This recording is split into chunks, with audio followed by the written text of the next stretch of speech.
ATV devotional ప్రేక్షకులకు వినాయక చవితి పర్వదిన శుభాకాంక్షలు.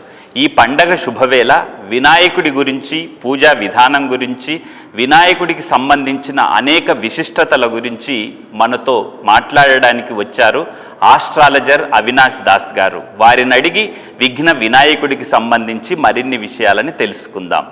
నమస్కారం. ఏటీవీ డివోషనల్ ప్రేక్షకులకు, సబ్స్క్రైబర్స్కు వినాయక చవితి శుభాకాంక్షలు.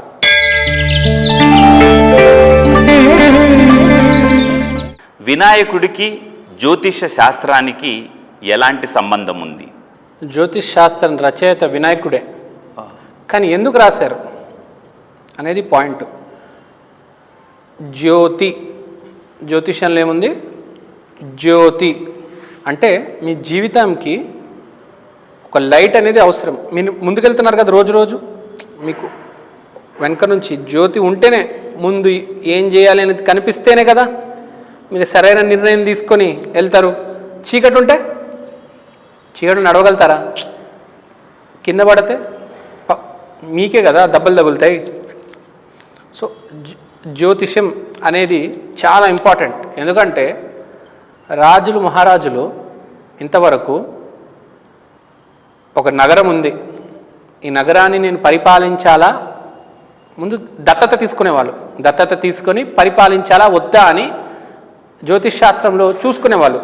గ్రహాలు ఎలా ఉన్నాయి, ఈ నగరం నాకు కలిసి వస్తుందా లేదా అనేది చూసుకునేవాళ్ళు. రాజులు, మహారాజులకు ఒక్కొక్కరికి 40 నుంచి 50 జ్యోతిష్కులు ఉండేవాళ్ళు. జ్యోతిష పండితులు, నిపుణులు, ఆధ్యాత్మికవేత్తలు అందరి సజెషన్ తీసుకున్న తర్వాత వాళ్ళు నిర్ణయం అనేది తీసుకునేవాళ్ళు. ఇప్పుడు మనము కాకతీయులు ఉన్నారు, ఆ విషయంలో అయితే పాండవులు ఉన్నారు. రకరకాల డైనాసిటీస్ వచ్చాయి, వెళ్ళాయి. జ్యోతిష్ శాస్త్రాన్ని అందరూ ఫాలో అయ్యారు. మీకు ఎంతవరకు కలిసి వస్తుంది, మీ సమయం బాగుందా లేదా, ఈ 10 సంవత్సరాలు బాగుందండి, మీరు ఏం చేసినా నడుస్తుంది. అదే 10 సంవత్సరాలు బాగాలేదంటే ఏం చేసినా నడవదు. అలాంటప్పుడు సైలెంట్గా ఉండడమే బెటర్ కదా. అదే తెలియని అనుకోండి, తెలీదు, ఉన్నదంతా పోతుంది కదా. నా దగ్గర 100 కోట్లు ఉన్నాయి, నా టైం బాగాలేదు, నేను జాగ్రత్తగా దాచుకుంటా, సైలెంట్గా ఉంటా. అది తెలుసుకోవాలా లేదా? అది తెలుసుకోకుండా మొత్తం 100 కోట్లు పెట్టేస్తే వచ్చి రోడ్డున పడతాను. సో మనం ఏంటి, మనం ఎలా వెళ్ళాలి? 2 రకాలు ఉంటాయి. ధారతో పాటు వెళ్ళేవారు, ఎదురిత చేసేవాళ్ళు. టైం బాగుంటే, దేవుడు జ్యోతి ఉంటే, జాతక చక్రం చూపించుకుంటే, జ్యోతిష్యాన్ని నమ్మితే అప్పుడు మనం ధారతో పాటు వెళ్ళొచ్చు. ఇప్పుడు మనకి తెలియకుండా ఎదురీత అనేది మొదలైందనుకోండి, అప్పుడు దెబ్బలు తగులుతాయి కదా, అవునా కదా? కాబట్టి ఎప్పటికప్పుడు కనీసం సంవత్సరానికి ఒకసారి మనము మన టైం అనేది క్రాస్ చెక్ చేసుకోవాలి. లేకపోతే పంచవర్ష ప్రణాళిక అంటారు. ఒకటేసారి 5 years చూపించుకోవాలి. ఎప్పుడైనా జీవితంలో చూపించుకుంటే ఏం చేయాలి, ఎట్లా చేయాలి అనేది తెలుస్తుంది. చూచాయిగా మొత్తానికి చెప్పలేరు, ఒడిదొడుగులు ఉంటాయి, కానీ డబ్బులు వస్తే రావా అనేది అయితే అర్థమవుతుంది కదా. ఇప్పుడు ఎదురీత మొదలైందనుకోండి, టైం బ్యాడ్ మొదలైందనుకోండి, అప్పుడైతే ఏం చేయలేము. అప్పుడు కూడా యాక్చువల్గా రెమెడీ చేసుకోవచ్చు. జ్యోతిషం అదే చెప్తుంది. బ్యాడ్ టైంలో కూడా టార్చ్ పట్టుకొని ముందుకు వెళ్ళొచ్చు. చీకటి ఉంది, సూర్యాస్తమయం అయిపోయింది, అయినా ఒక టార్చ్ పట్టుకొని వెళ్ళొచ్చు కదా. అదే రెమెడీ. వర్షం పడుతున్నప్పుడు గొడుగు ఉంటే మిమ్మల్ని కాపాడుతుందా లేదా? ఎంతో కొంత కాపాడుతుంది, నిజమా కదా? అది గొడుగు లేకపోతే మొత్తానికి తడిసిపోతాం కదా. అప్పుడప్పుడు ఏం జరుగుతుందంటే బ్యాడ్ టైంలో కూడా కొన్నిసార్లు ముందుకు వెళ్ళాల్సి వస్తుంది, తప్పదు. అలాంటప్పుడు గొడుగు పట్టుకుని వెళ్తే సేఫ్ కదా, లేకపోతే మొత్తానికి తడిసిపోతాం, విపరీతంగా దెబ్బలు తగులుతాయి, కింద పడతాము, జారుతుంది, ఏమైనా ఎముకలు ఇరగొచ్చు. ఎందుకు జీవితాన్ని పాడు చేసుకోవడం? సో అది జ్యోతిష్యం. ఇంకోటి, శని అనేది ప్రతి మనిషికి వస్తుంది. ఎస్పెషల్లీ ఏలినాటి శని ఇబ్బంది పెడుతుంది. As an astrologer, as a జ్యోతిష నిపుణుడు, పండితుడు చెప్తున్నాను, ఏలినాటి శని కొంచెం మనిషిని ఇబ్బంది పెడుతుంది. కాబట్టి ఏలినాటి శని టైంలో జాగ్రత్తగా ఉండాలి. ఇంకోటి శని దశ కూడా ఇబ్బంది పెడుతుంది. సో ఇలాంటి సమయాల్లో మనం ఏం చేసుకోవాలి అనేది తెలియాలి.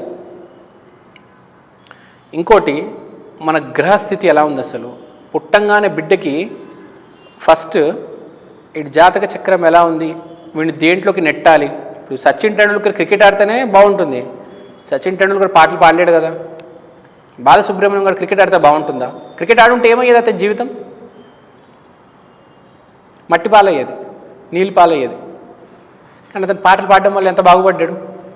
సో ఒక మనిషిని ఏ లైన్లోకి పంపించాలి అనేది తెలిసి ఉండాలి. ఇవన్నీ జ్యోతిష్ శాస్త్రం బాగా గైడ్ చేస్తాయి.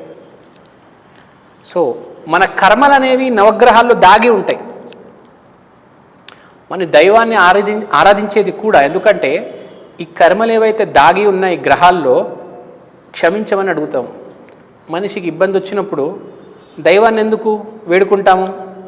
ఆ గ్రహము నన్ను ఇబ్బంది పెడుతుంది, నా కర్మ బాలేదు, అక్కడ పూర్వజన్మలో నేను ఏదో సాధువు బట్టలు సామాన్లన్నీ చెరువులో వేసాను, ఇప్పుడు నాకు ఇబ్బంది అవుతుంది అని చెప్తే మనకు ఒక రెమెడీ, ఒక సాధువుకి వెళ్ళి ఒక వస్త్రాలు దానం చేస్తాం, ఒక కలశం దానం చేస్తాం, అప్పుడు బ్యాలెన్స్ అవుతుంది. లేకపోతే అది ఇబ్బంది పెడుతూనే ఉంటుంది. సాధువులు మన జీవితంలో వచ్చి ఇబ్బంది పెడతారు. సో మనం అది అర్థం చేసుకోవాలి. ఈ జాతక చక్రం ద్వారా తెలుస్తుంది ఎవరిని ఎక్కడ ఇబ్బంది పెట్టాము, ఎలా ఇబ్బంది పెట్టాము, ఇప్పుడు దాని పరిష్కారం ఏంటి చేసుకుంటే అయిపోతుంది. లేకపోతే అది ఇబ్బంది పెడుతూనే ఉంటుంది కదా. ఇప్పుడు నేను లక్ష రూపాయలు దొంగతనం చేశాను, అది దాన్ని ఇబ్బంది పెడుతూనే ఉంది. అదే అక్కడికి ఏదో అనాథాశ్రమంకి ₹1,00,000 విరాళంగా ఇచ్చేసాను అనుకోండి, కర్మ అక్కడికక్కడ తొలగిపోయింది కదా. ఎంతో కొద్దిగా ఇదా 70% 80%.